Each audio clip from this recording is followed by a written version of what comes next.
Dreadful Rick's music is so cringy.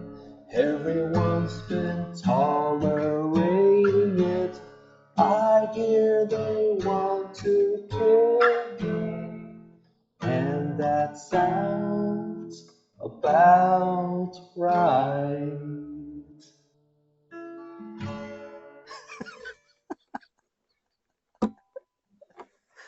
Here we are, Easter weekend 2024 is when I'm recording this.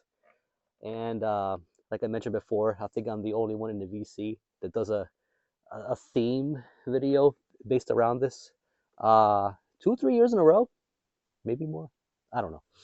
Anywho, here we are. So, I remember as a kid, one of the earliest controversies, I was like maybe 8 or 9, regarding religion, was that Madonna video, Like a Prayer, and how blasphemous, it was, because a lot of Christian groups, um, were complaining about the fact that she was doing a Pepsi commercial, and it was based off that, Like a Prayer thing. And at the time, I didn't have much to think about it. I'm just like, it's just a stupid soda commercial. What's the big deal?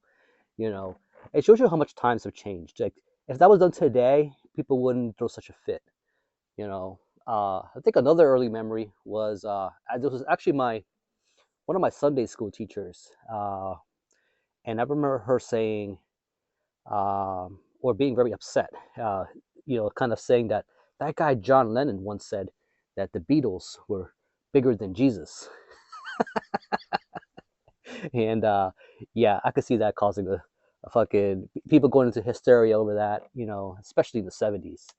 Beatles were big, really big, but I think when you do a head count of, Beatles fans versus Christians out there, I think the Christians still went out. I don't know. They just have bigger indoctrinating power, if you will, than Britpop. All right, so want to do a quick thanks to Eli from the channel Dark Hymns of the Cold North.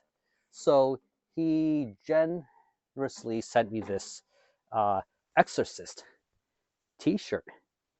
And speaking of things that caused controversy and things around religion, that movie, you try to watch it today, it still holds up. Linda Blair did a hell of an acting job. So did everybody else. Supposedly based off true events, of real possessions and things like that, supposedly accounts of things that occurred. So Eli sent the shirt out of my way, and I wasn't expecting it. I didn't ask for it, and so thank you, Eli, for And I told him I know the perfect video to wear this, and the most appropriate thing. Awesome movie, like I said, still holds up till today. So I pulled a couple things. So the idea is stuff that involves some kind of depiction of religion, particularly Catholicism, Jesus, stuff like that. So an excuse to make another video. Why not? So I got a mixed bag here. Maybe I'll start with the non-metal stuff. Look, you don't have to be extreme. You don't have to be metal. There are extreme artists who are not metal, which I will show. And then I have some really brutal, pretty out there stuff at the same time. You know what I mean? Cover a little bit of everybody's bases. So yeah, it's going to be a bit of a long one, I think, considering the stuff I pulled here. So this is one of those videos where kick back and enjoy. Go grab a coffee. You know how I usually do it. I don't know what else to say. You know how I roll. So yeah. So like I said, I think I got some cool stuff to show here that I think you guys will enjoy. So yeah, let's not waste any more time and get to it. Okay, I'm gonna talk about an artist I never thought I would talk about on his channel ever. But my good friend Melissa, I've mentioned her several times already. She's a huge fan of this artist. I was completely oblivious to Tori Amos. I knew of her, but I was not into her music until I met Melissa and eventually other fans. And apparently, she has a really huge fan base. And there's actually somebody in the VC who's actually a Tori fan. I'm not going to say his name. But you know, as I explored, I'm like, she is an amazing musician, amazing guitar, or well, pianist. This is what I think of, you know, when as far as her musical abilities and stuff. Great songwriter, and she didn't put out her first album until she was almost 30. Yeah, with Little Earthquakes in 1992. There's a nice little phallic mushroom there. So yeah, she had quite a career. She's I think she's 60 years old now, from North Carolina. She had a very Catholic upbringing, which she resented. She had a lot of questions. She saw the hypocrisy through a lot of things with religion, and so you know, it's one of those things where she had a lot of extreme views, and it showed up in her music. It is one of those examples where you don't have to be metal to be extreme, you know. So there she is right there. And I remember Melissa looking a little bit like her, you know, with dyeing her hair red and all that stuff, like a true ass Leo, you know, which Tori also is. So yeah, so on her very first album, and the very first track is the song "Crucify," bam, and yeah, and it had to do with the fact that she couldn't, she felt repressed. She couldn't really express her true self because of the stigma of the community, you know, just of Catholicism and the church and everything else. And her being the contrarian, you know, kind of wanted to find her own path, her own way, and not to be kind of forced down her throat. And that's kind of how it went. And so she also followed up in '94 with Under the Pink. If anybody knows Tori Amos at all, I mean, Cornflake Girls is the one with her big hit. But the song I want to talk about is track two, God. Just simply called God, and that's the song that we consider kind of blasphemous, just because of the idea and the kind of questions, the way she questions things. One particular line about how she says maybe God needs a woman, you know, maybe that's his problem, you know, and how God has failed to come through. You know, God, why do bad things happen to good people? You know, and Metallica had a song like that, you know, the God that failed, right?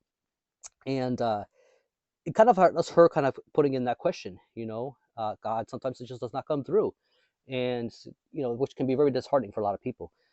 And so it, it kind of makes you stop and wonder, you know. So rather extreme, really good artist in her own right. So again, like I said, not everything here is gonna be metal, but there you go. Shout out to Melissa, Tori Amos. Definitely worth exploring. You know, if you're looking to look at things outside of metal, you want to look at some somebody with some clever songwriting. You know, she has a pretty good catalog. I would say start with those two. Uh, yeah, there you go. All right, let's get into some death metal. So this is a band out of Minnesota. I think directly from Minneapolis, if I'm not mistaken. So yeah, this is a band that's kind of came into my recent vicinity. I know Metal Viking 82, if you know that channel, Ryan. I know did a review on one of their albums or two, and because I don't see anybody in the VC talk about it. So they are Christian death metal done very well. You know, you're familiar with bands like Mortification and whatnot, and this band, it's on the American side, and oh man, it's like, you know, when you attach that kind of content matter and Jesus and things like that, people kind of will immediately think it's just more of the watered down kind of stuff. There's nothing watered down about this. So I got these 3 CDs reissued by Bombworks Records. So this is Crimson Thorn. So these are, I guess, well, yeah, one of these is labeled as a gold disc edition. So this is the debut full length, Unearthed by Crimson Thorn.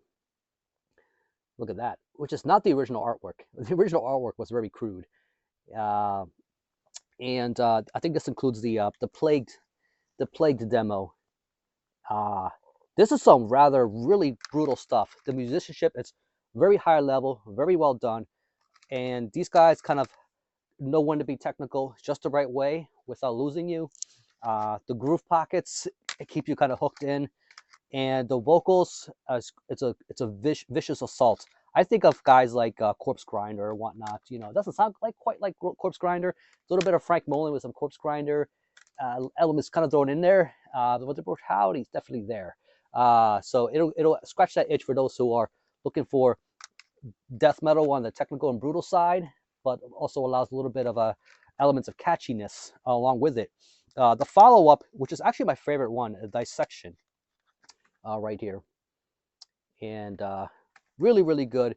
And they ended it with so they haven't put out anything new since.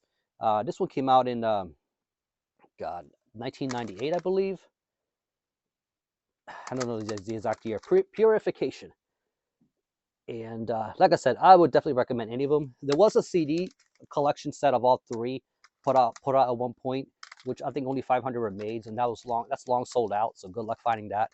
But very, very well done reissues. So there's the gold disc edition for Unearthed. So these should be actually pretty easy to find. Um, this dissection actually came with a card of the band. So here they are.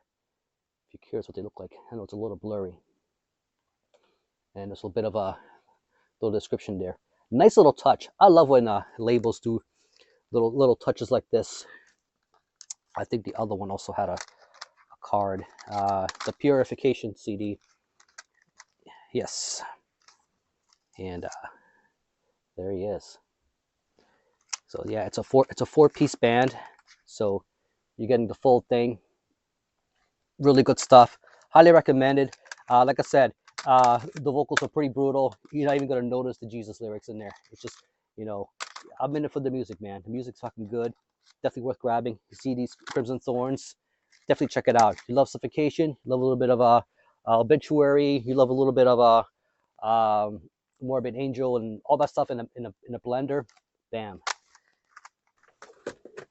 So I had to throw this one in.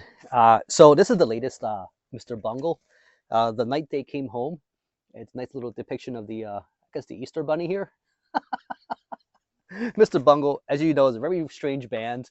It actually came with this insert, which is like nice little Halloween parody. The night they came home, instead of the night he came home. So cool little lineup. We have So there's Mr. Mike Patton in the back here. We had Dave Lombardo on drums, Scott Ian, on guitars, and it's a bit of a super group. So you know, they actually had a release before this. So this is recorded live, as a matter of fact. There was a bunch of people. There's, Henry Rollins in the audience, Real Perlman. There's a bunch of just people there, guys from the Melvins. I believe the bassist from the Melvins is on this too. So the album before this was the Raging Wrath of the Easter Bunny, which is a kind of a re-recording of their demo before they released their first album. So I think there was a bit of a hit or miss with people with that one. I felt like people felt that this was a stronger follow-up, and very genius how they turned that Warner Brothers logo around to Mr. Bungle. So it's my thing, man. Totally in my wheelhouse. Anything with a parody, a fucking sense of a humorous twist. Gave it a nice white, very appropriate for the Easter Bunny. White. So the white vinyl is the way to go. I think Roger Kubrick's the only one that would disagree. But other than that, I think it's a very appropriate fit for this kind of thing. So yeah. Another depiction. So this is a band I really dig, out of the UK.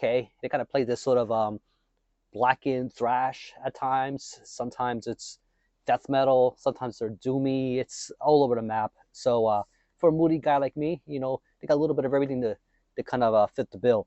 So I'll talk about Craven Idol. So this is their 2013 album. I believe this is their second full length. But this one's put out by Dark Descent. And so the depiction here, I kind of see it as so it's cool. It's called Towards Eshkatan. Nice artwork by Paolo Girardi right here. And so, I mean, you look at his work, immediately it's him. He's very distinct with the way he does his illustrations. But, oh man. So, why did I pull this out? So, clearly we can see it's the rapture, the end of the world. We see the collapsing society here and all the towers and all the, I guess, the religious monuments, all in peril. So, I remember, and me as a kid, when you ask these questions and you never know it's going to be a stumper kind of thing when you just naively just want to know. I never remember at Sunday school one time asking, because I think the topic of the rapture came up, or the end of the world, something like that. And I remember asking, a lot of people going to die. He goes, yeah, that's the idea. Like, well, it's not the Grim Reaper's job And I remember her being it's like a stomper thing, right? Because the idea is you think they're supposed to have all these answers, right? Like when you ask, like, do dinosaurs go to heaven? Stuff like that, right? And lo and behold, right, years later, many years later, grown up now, I see this painting, and I noticed something very peculiar. If you look over here, you do see the Grim Reaper all the way back here, and it looks like he's kind of just kind of hanging back here, letting it all happen. He's not being quite what you call proactive. He looks like he's just like on a smoke break, just kind of like shit. Like God is doing my job for me, It's like, what the hell, man? So I don't know if he's actually enjoying the fact that he doesn't have to, he can have a day off, with this. In this case, maybe indefinitely, but it's like, God's in my lane. It's supposed to stay in your lane. The Grim Reaper's in his own lane. So God must be driving a BMW because he apparently didn't use any turn signals. And I look at this, I'm like, it just randomly just placed there. Like, what was the idea behind that? Everything else is fucking fury, and you just see the fucking Grim Reaper just chilling. Like, yeah, I guess it's happening. Oh well, I guess it's in God's hands. Okay, here's two more pulls, and just specific tracks, not so much tied to actual Christianity or Jesus as far as the band's concerned. I just like the song. So this is a all-girl new wave of British heavy metal band. Yeah, so these are all female band, very early. When you think of these all female heavy metal bands, especially back in the early '80s, like Girl School comes to mind. And but I never hear anybody talk about Rock Goddess. So they put out this is their second album, like I said, '83. They put out their debut, which is self-titled, and then they put out another album in '87, and they took a long break and released their last album in 2019. So they're no longer active, but if you're gonna pick one up, this is definitely you can't go wrong with this one. So I need to check out their '87 album, their debut. I took a listen; it's pretty good. So talking about the song "God Be With You," which is actually the very last track, right there. "God Be With You." For 1983 standards, it's pretty catchy. It's actually my favorite track on here. So they ended it with a banger. So this is actually not the original cover. They have an alternate cover, which is like a painting. It's like a Medusa or something like that. So I'll show an image of it. But yeah, really good stuff. Definitely check it out if you come across it. But nobody ever talks about them. So it's just that this cover implies that they're heavier and harder than it really is. They're just good standard British heavy metal, but it's nothing really too crazy fast or too crazy heavy, for what it is. But but they got enough attitude and punch. It can get a little punky at times. Good shit. So another one here. It's a band from Connecticut. So bringing it back to the U.S. And we have so this is an EP.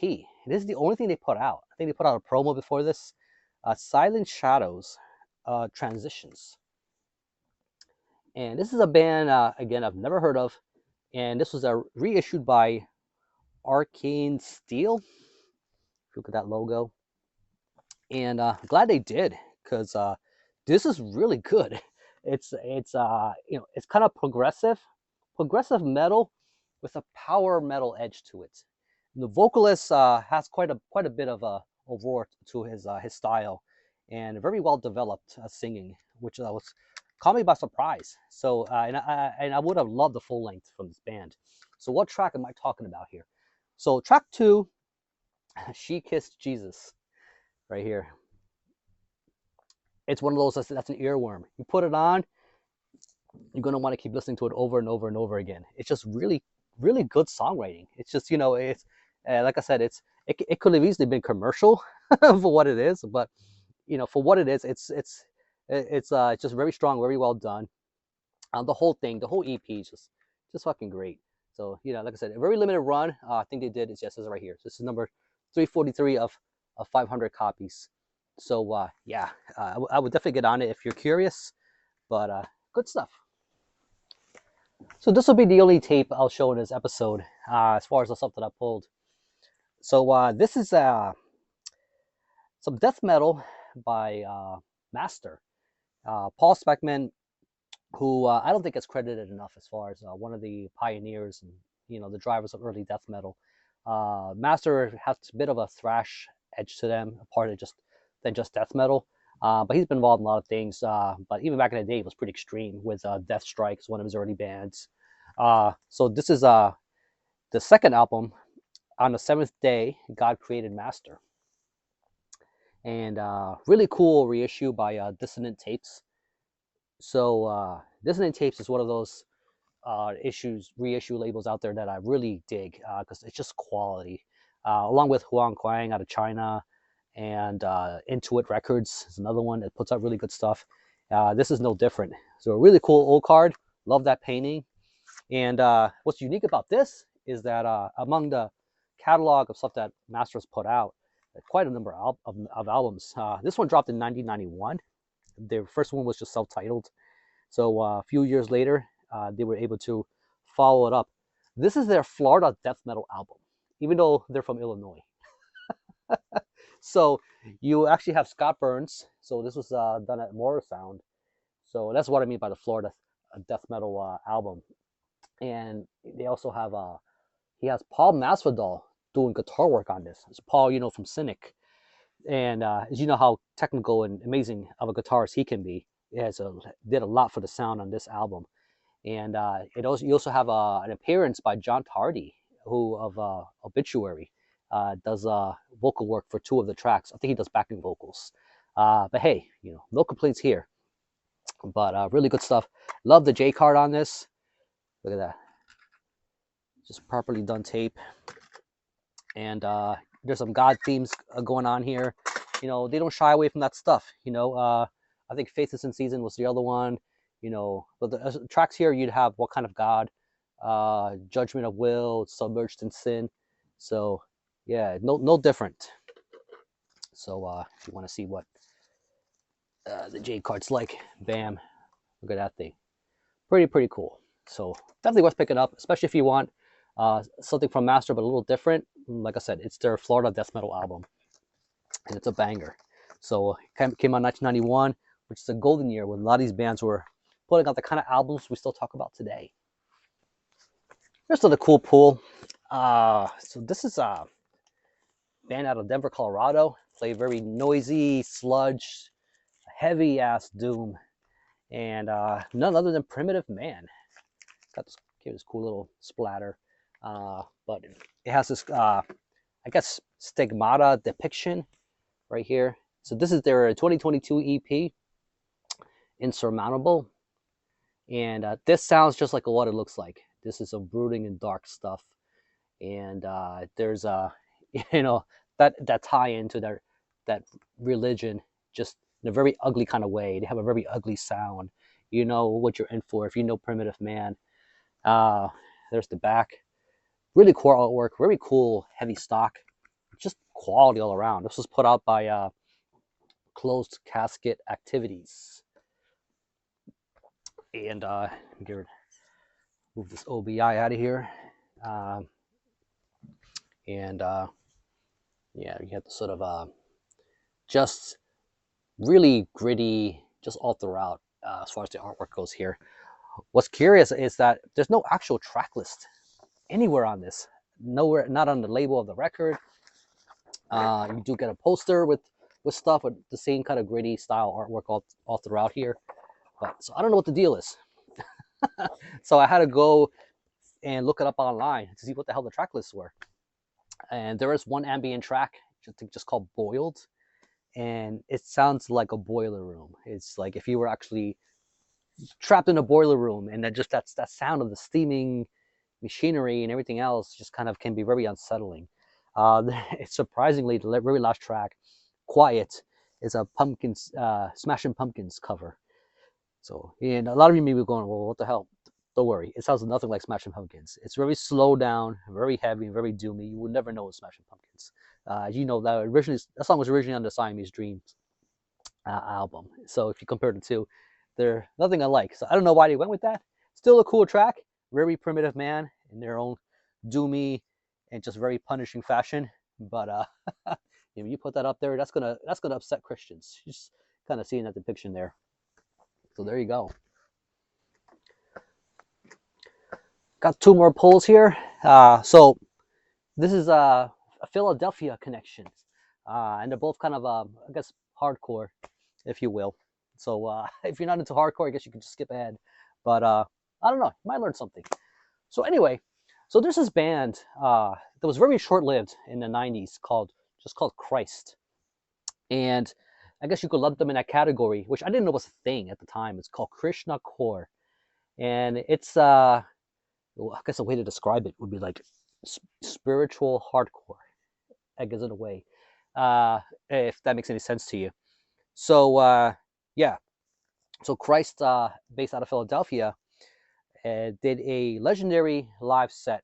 So I remember when I first moved to Philly, a lot of shows were happening at this church called the First Unitarian Church, and a lot of punk shows, and that was kind of where things were happening. Things were at the time, and no longer is.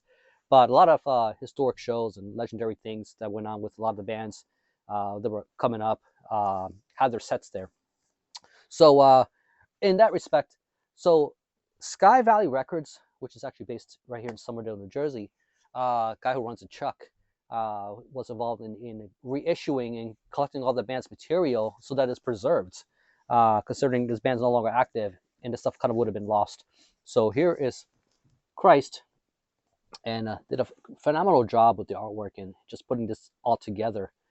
And this is more in line with post-hardcore, and here's all the credits. It collects all their EPs. So here's the little hype sticker there.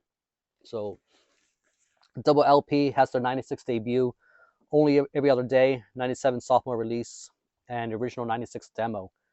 Yeah, 879 pressed on purple wax here.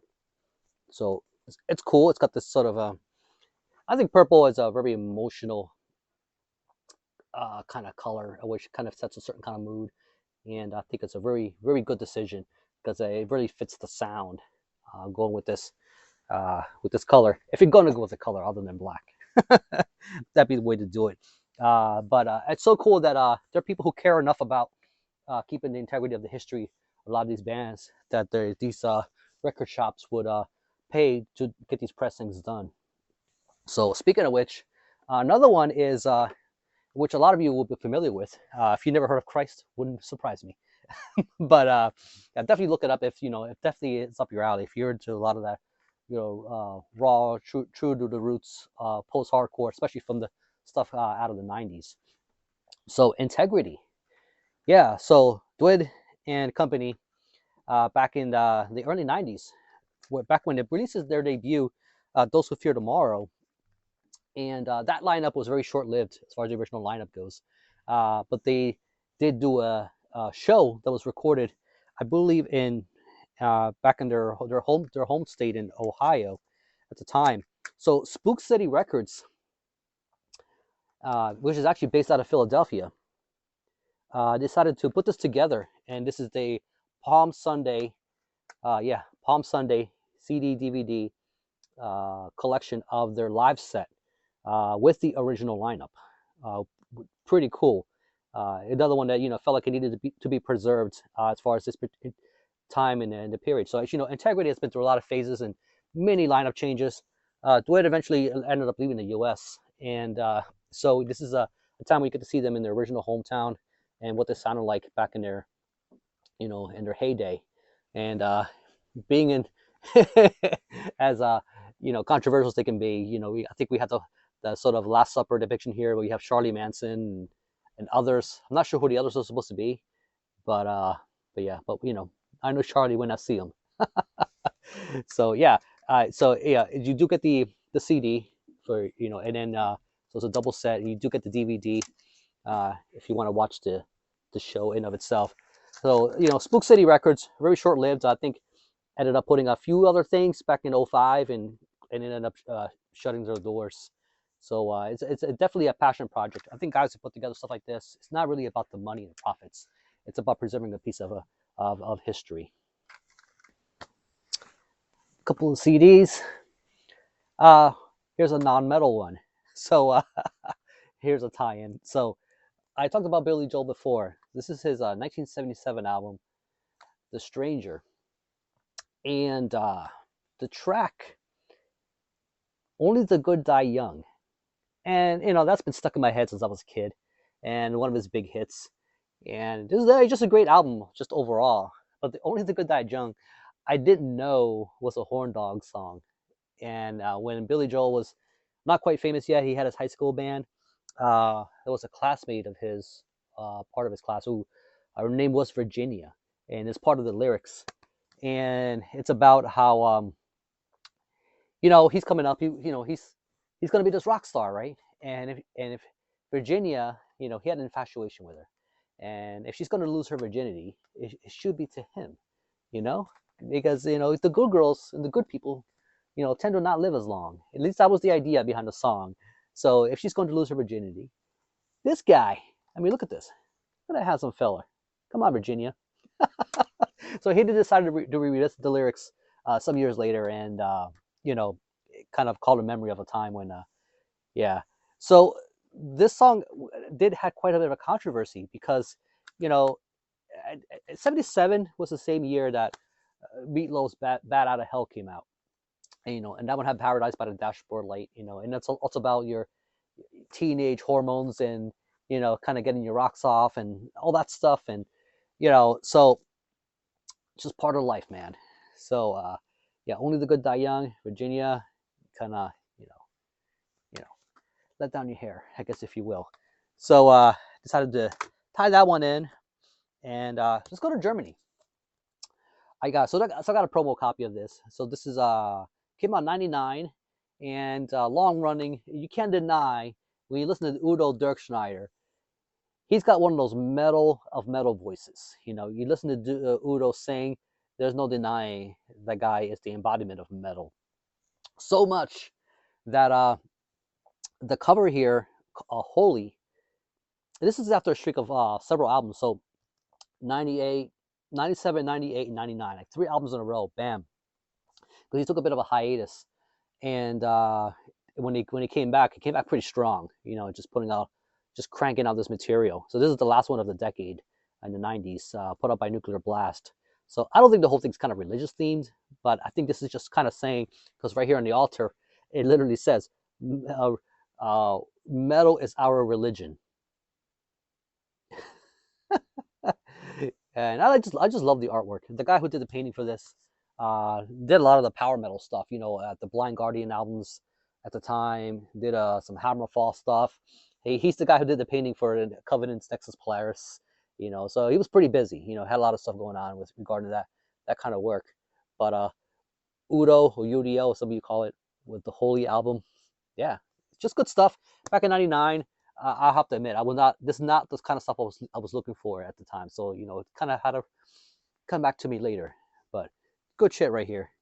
So, yeah, and next up is, might surprise you, but, so this is an artist who's originated from Canada, and it's now, was based in, ended up forming a band in Towns River, New Jersey, which is pretty much around where I grew up. Yeah, so Sebastian Bach. This is his debut album. His with original material after he's left Skid Row. He's done some live material and things like that. But back in '07, released Angel Down. And so here we have a depiction of I guess it's a saint or Jesus, somebody there, kind of being carried across. It kind of has a pallbearer kind of look to it, like how they're carrying that painting, which is kind of somber because he's got a song here called "By Your Side," which has to do with his father, David Björk. He calls himself Sebastian Bach, but really it's Björk. And his father, here's Sebastian. So Sebastian's father was a very well-known painter in his own right, and known throughout Canada through his work. So apart from the being attached to the name, through his son and the music, he kind of had his own accomplishments. And he's also the same guy who did the painting for Slave to the Grind. And I think he did some other work for his son, among that. But I gotta say, this is a pretty strong album. We got Roy Z, who I think he was involved with the production on this. He did guitar work.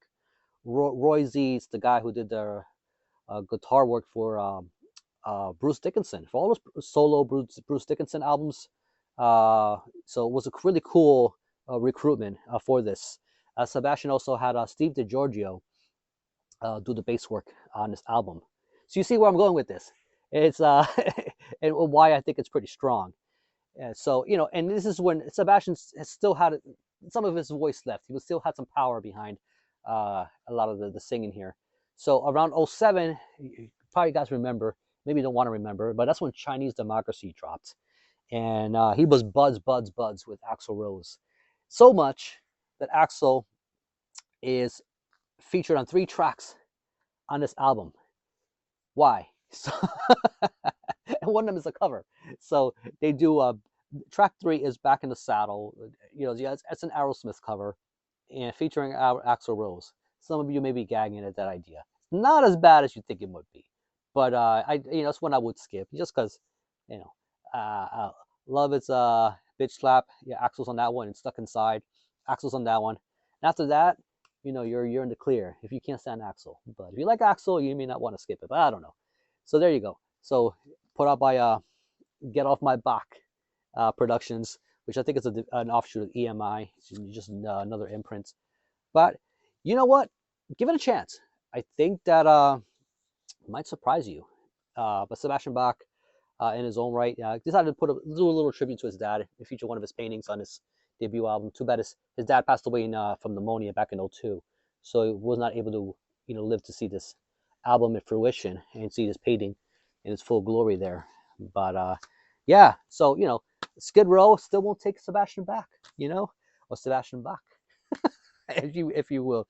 It's about Skid Row put out a new album, and the new singer they recruited is no longer with the band anymore, so I hear, and they're getting Lizzie Hale to from Hillstorm to do the vocal work, at least in the live on the road with them. So we'll see how that's going to turn out. That was a bit of a shock to the system. So next up, I got this is a band. So this is Christian hard rock metal, and I gotta say, this is another one that I don't think it's watered down at all. So a fellow by the name of Doug Mann did the production on this. He's involved with other Christian kind of bands, Believer, Living Sacrifice, Attitude Adjustment. There's a few bands that he's produced, and he knows what he's doing because by '89, this sound was starting to get quite dated. But it's not to take away from the fact that this is a strong release. A band called Rage of Angels. Now they're based out of Connecticut, so you would think they're an LA act just from their sound, but not at all. It is, again, this is their only album they've released, and the production, musicianship could have been Appetite for Destruction. It could have been up there with among the heap of other bands that had a lot of radio and and exposure, but they were too little, too late by '89 putting this out. So they were kind of I guess relegated to obscurity, along with everybody else who was trying to make it with the sound at the time. And if I were to describe the sound, it's very much in line with obviously Motley Crue, Wasp, a little bit of Wasp, Skid Row, of course, and Striper. Take that, put it in the blender, you get this, and it's got some really, really catchy hooks. Do You Believe in Love? It's another one that's going to be an earworm for you if you check it out. So yeah, it's just self-titled Rage of Angels, put out by Regency Records at the time. So yeah, found this in the used bin and decided to check it out. I did not know it was a Christian band. I just saw the cover, looked pretty cool. But looking at this, I'm like, this is probably some hard rock shit. And yeah, I was right. Yeah, with a metal edge, it's got some attitude, despite the fact that they're Christian. So there you go. Yeah, so I brought up the S word when I mentioned Striper with Rage of Angels. And so I got to bring this album up because I think Enigma Records did not know they were going to be in the world of shit when they released this, and it was going to cause such a stir. So I guess this is their second or third album, To Hell with the Devil. And this right here, which kind of has a depiction of you got the angels kind of casting that demon away down to the abyss, right? So chances are, if you're gonna seek this album out, if you listen to Christian metal, you're not gonna run into this cover. You're gonna run to the plain black vanilla one. It's black with just the with just this lettering on there. So this one will be a little hard to come by because it was relegated. Thought it was too extreme, too scary for the actual Christian crowd. So come on, look at these faces. You think these guys mean any offense? Not at all. I mean, guys got a Jesus pin embroiled right here. Come on, you know. But apparently this was scary and offensive. That devil was too realistic for many there. By 1986, people still had that mentality going on. But as far as this band, they stand toe to toe as far as with those bands at the time, the contemporaries of Motley Crue and Def Leppard and people who are kind of putting out this commercial sounding style of metal, with you know in their own way.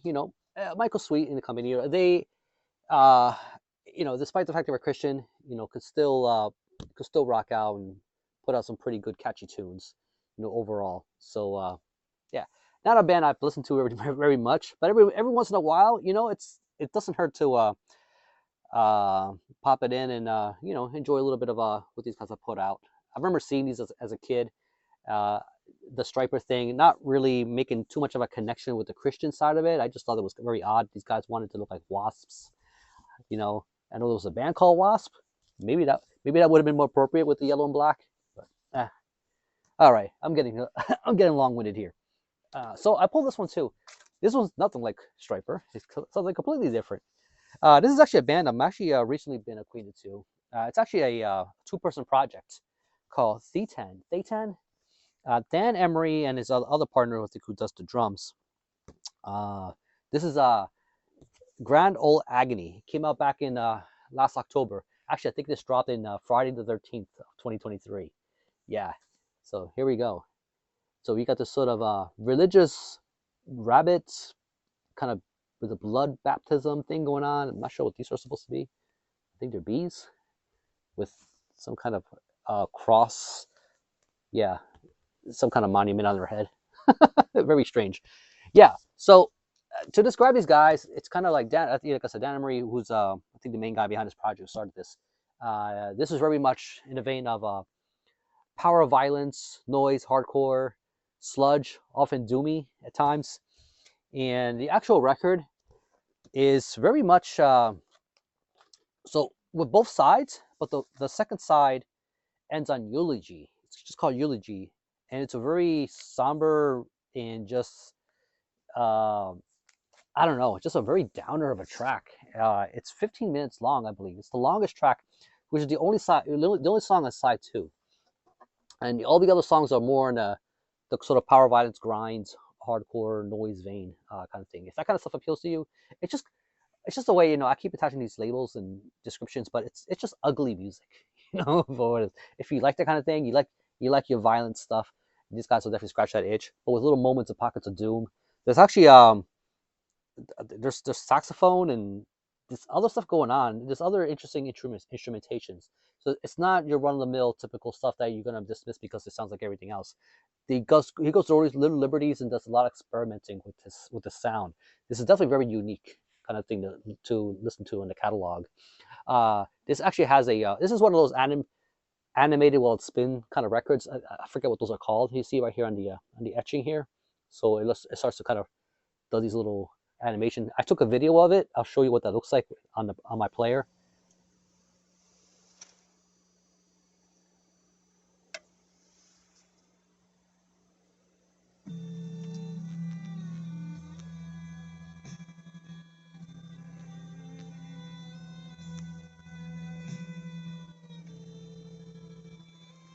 In motion. It's kind of cool. So if you weren't aware that it had that feature, yeah. So like I said, this side has the track Eulogy, but very quirky and interesting listen. Just overall. So like I said, it's not your run of the mill kind of stuff. So definitely check it out if you like something a little different on the grindy, hardcore, violent side of things, and just a very ugly listen. Just like the cover depicts right here. Some evil, evil shit. let's take a trip down to Boston. So when you think of bands out of Boston, well, there's the band Boston.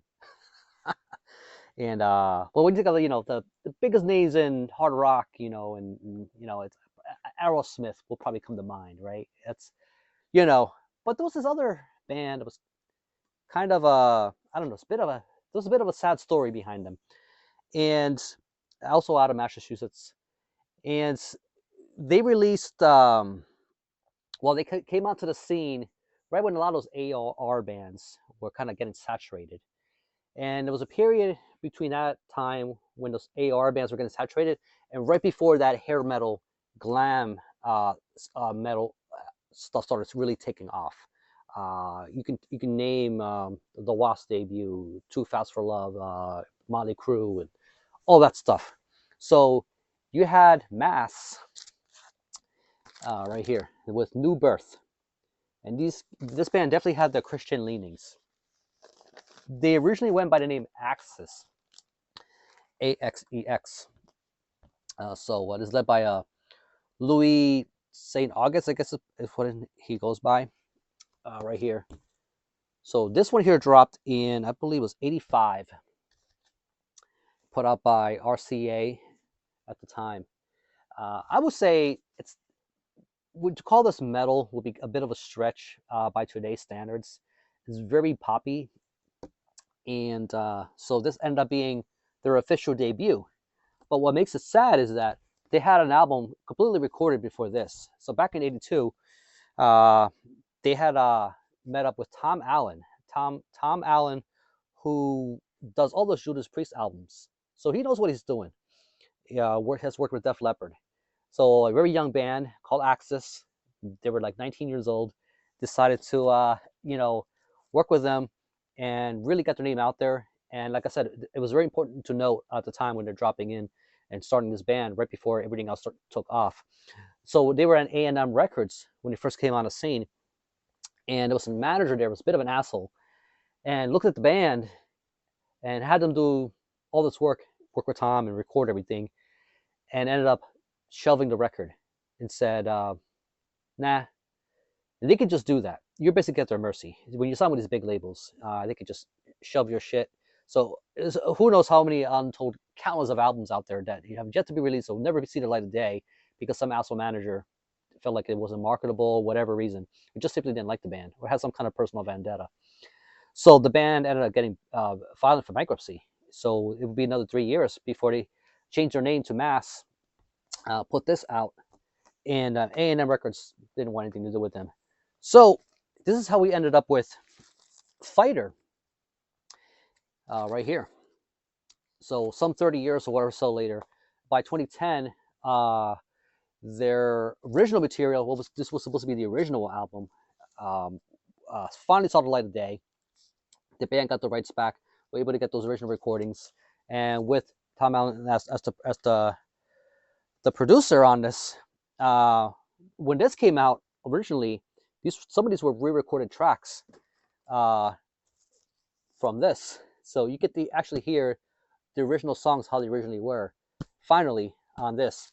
So this didn't actually see vinyl, which I'm holding right now, until 2019. So from 2010, there was only CD copies of this. And then, so this was put out by No Life Til Metal. So when I say that, right away, you guys will think, well, Scott Waters. And yes, Scott Waters was involved with just about his hand on everything on this. And as you can see, it's all autographed by the band. So Fighter, it's a little more raw. Has a bit of a more bite to it. I believe the band was younger when this material was recorded, hungrier at the time. Then I have to go through the rigmarole of dealing with the record labels at the time, so you get to hear everything in its original integrity. And really cool about what Scott Waters is putting this on vinyl too is he did all the graphic design work, and it just always does a really good job with his releases. There's the band again, very young, impressionable, naive to the music business at the time, and how they got fucking screwed over. So yeah, again, the big poppy hit here was that song, Do You Love Me? Do You Love Me? and a few other ones. So yeah, uh, really cool stuff, and really cool that Scott Waters you know, took this and finally was able to put this on wax as it was supposed to be back in '82.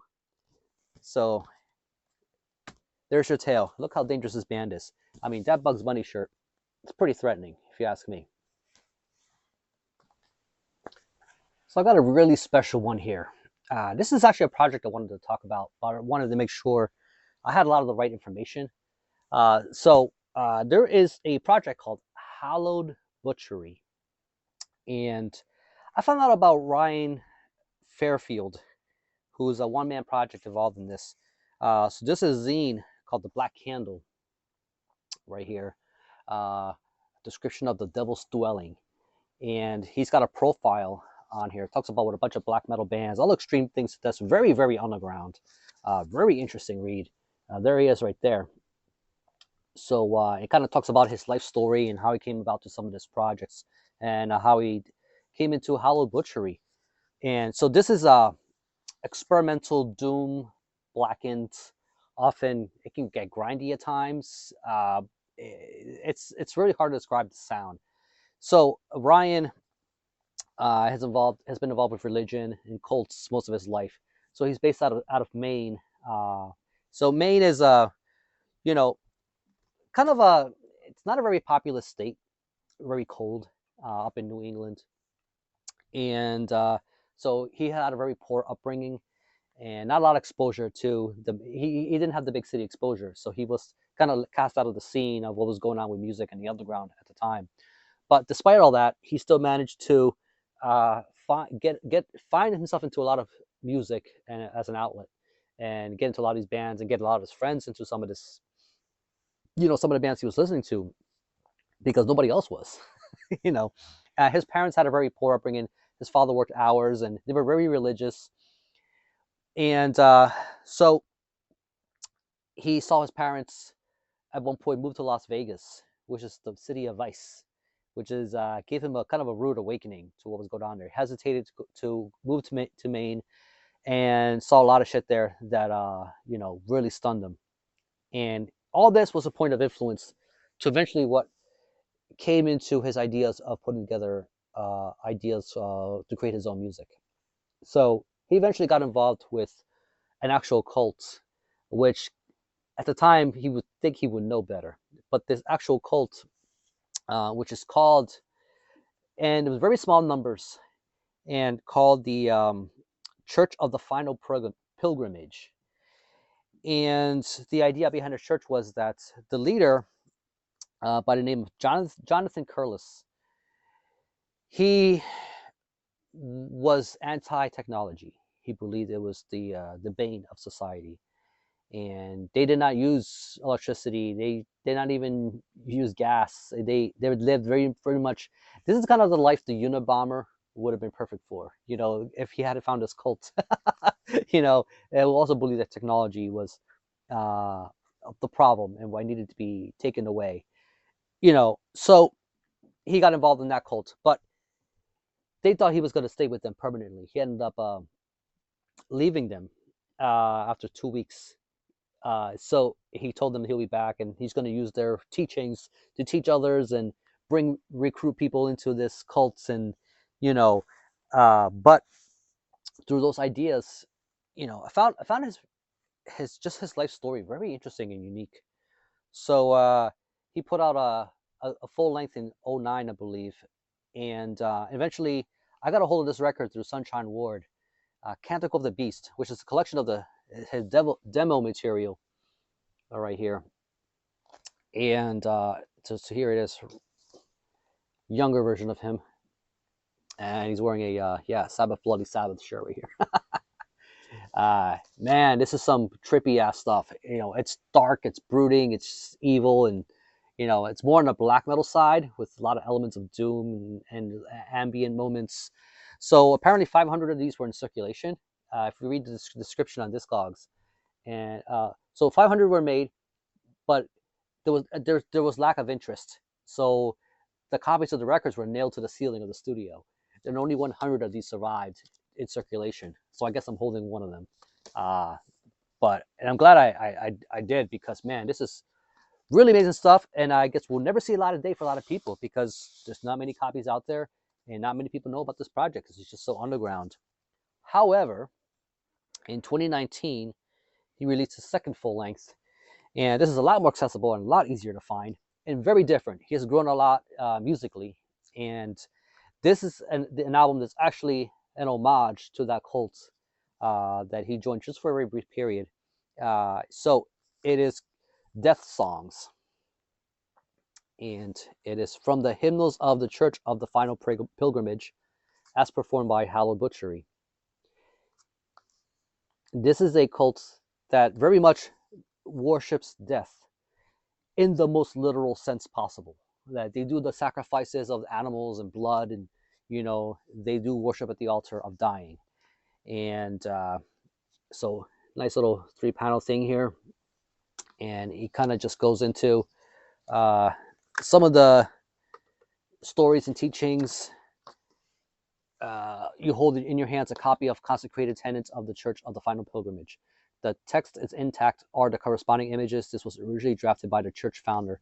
Yeah, so, only death is real. The prolonging of life is unethical. Intentional premature death is unethical. Fear of death enslaves the mind. Fear of death enslaves the mind. Worship death with abandon. Death is the ultimate freedom. Death to all. These are all the title tracks here, which is pretty nuts. So this right here, it's not so much this is definitely doomier than the previous material. A lot more synths involved and a lot more atmosphere. If I were to think of a project that's similar to kind of what he's doing here, there's even elements of electronic stuff going on. That band Mansion out of Finland, and they also kind of, it's a bit preachy, a bit zealot as far as what their approach is to their sound, as far as the overtones of religion and what that does to people. So, and just take that idea and what they do and encapsulates it into what Hallowed Butchery does here and what Ryan's doing with this project. Very fascinating, and I thought I decided to kind of bring this up for this episode, because I think more people need to get a hold of this and listen to kind of the ideas he was trying to put together here, involving real subject matters and real people who are involved in this cult, if you will. Death is the one true reality. This is the kind of stuff they preach. So yeah, Hallowed Butchery. Again, if you see it around, definitely, if you see Canticle of the Beast around, snag it. But there you go. Okay, so I got the last few over here. I'm just going to go through them real quick. Albums with depictions of things going on that I just wanted to make a note. So first up, this is a band out of France called Bain de Sang. This is We Are the Blood, We Are the Fear, which I think it means pain of blood, blood of pain, something like that. Here we see like a church burning kind of depiction here. This is a band that's got quite a few releases, and they kind of play a form of very violent, crusty, power violence kind of material. Very dark. This is a pretty cool little pressing with a image of just bones and, yeah, pretty brutal. They got their little upside down crucifix, I guess you could say. Just kind of a bit of it's an element of their logo. As I shown here, like, actually didn't show the back. So there you go. So yeah. So there's a lot of that going on in France. And then we also have Blood out of Germany. This is their 2003 album, Dies Angelium, and we have this depiction right here, cross with the sword going through the head there. This is a band that I don't think it's talked about enough, and they're up there. Everybody talks about their Carcass and all these other bands. This band has been around a long time too, and they play a form of death grind. And this release is highly recommended, along with Christbait. So if you've been sleeping on this, definitely been missing out. Definitely check these guys out. Blood. This was put up by Vic Records. Should not be too hard to find. Another one is a band out of Colombia, Massacre, or Massacre, some people might say. Now this is a CD release of their demos. Very, very early material. There's so we got a Jesus on the cross with a bunch of nails, and Jesus of Nazareth, something something, not quite sure. But we got a like a Baphomet next to that. Pretty blasphemous stuff. And Obliteration Records, again, both of their demos, Imperial de Terror and Casa de Nuestros Días. So from '89. Wow, at least one of them is. So very raw, very primal death metal, very brutal, just vicious. It's a little more on the thrashy side, very old school. So if that's the kind of thing that's very appealing to you, definitely get a hold of this piece of history. Next up, Bucharest, Romania. This is a band that put out. They started out with a full length called Gnosis, and in 2022 they released this EP called War Hymn. Band called War Hymn, and the EP is called Cult of Primordials. Here we have a kind of an Eve, Adam and Eve depiction here. This is a snake, and we got the title here, Cult of Primordials. There's the apple, and this is a band, very young band. This is put up by Loud Rage Music, and this is a band that pretty much plays a style of black metal that's very mid-paced, quite a bit of synth, used more for atmosphere, and it's very eerie. They started using a real drummer with this release. I know with their debut, I think it was more programmed drums, which kind of I like the change in sound in this. It's quite a bit more mature and very well developed for a very young band. So they play a kind of a form of black metal that's very much, like I said, has a lot of intricacies to it, a lot of playing with room and growth and just that texture of evil. I don't know the best words to kind of throw together to describe their sound, but it's very interesting listen. 25 minutes, so very easy to get through for this kind of thing. I think albums like this shouldn't be too long, because it can definitely kind of lose you if you're not paying too much attention. 25 minutes is just the right length to really get involved and get into the sound that these guys are trying to produce. So can't wait to see what else they put out. I'm sure this should be due for another full length, this time with a real drummer. And then we have a band here from the Netherlands called Inquisitor. Stigmata Me, I'm in Misery. The band's no longer active. This is the last thing they put out back in 2019. Here we have a depiction of a guy kind of in a way kind of being tied to a cross or crucifix in some way. Clearly he's in pain. This is actually a band that was originated by members of Centurion. So if you know Centurion, very vicious death metal band. It kind of has elements of that. They kind of remind me of Deadhead, if you know that band. So they kind of have a bit of that kind of sound going on with there. This is blazingly fast, very intense style of death metal. It even borders on grindcore at times. That's how much speed these guys kind of develop in, as far as the timing measures that they go. I think a lot of it has to do with the fact the drummer in this is probably my favorite thing on this release. So they've been around for quite a while. Just looking at some of the some of the t-shirts, a guy's got a Massacre shirt, so I hear some influences of that in there. Punky stuff. He's got the Exploited over here, and of course we got I guess Wim van Verdvalk, his name's the drummer. He's got a Centurion shirt there. So yeah, really intense stuff. So definitely check it out if you haven't yet. If you love your stuff intense and brutal, death metal that kind of borders on almost to black and grind in ways, just from its viciousness. So this is put out by Hammerheart. Yeah, really cool stuff. And the very last thing, and I'll let you all go. This is a 2001 release put out by Pagan Records called Nightly Gale. This is the only release I have from them, though they do have a few releases. I believe the band's still active, though they should be well due for another release. This is And Jesus Wept. Here we go. Yeah, that whole, negative reverse color thing, and it's been a trope of the late 90s. This band kind of decided to take this art direction and incorporate it in the early 2000s. By then, this was a very tired look for this kind of thing, but it still kept a very underground, has a very underground look and feel to it, and it very much is. So this is a band out of, like I said, out of Poland, and they kind of play very experimental style of doom, with a lot of black metal elements. There's even moments of saxophone in here. That's how much liberties they allow themselves to experiment and play with some stuff. I would say it. If I were to describe this band, it's kind of like, imagine, a lot of, because I don't want to call them outright doom band. I would call them a little more the dark metal kind of side of things, just because of how experimental they are.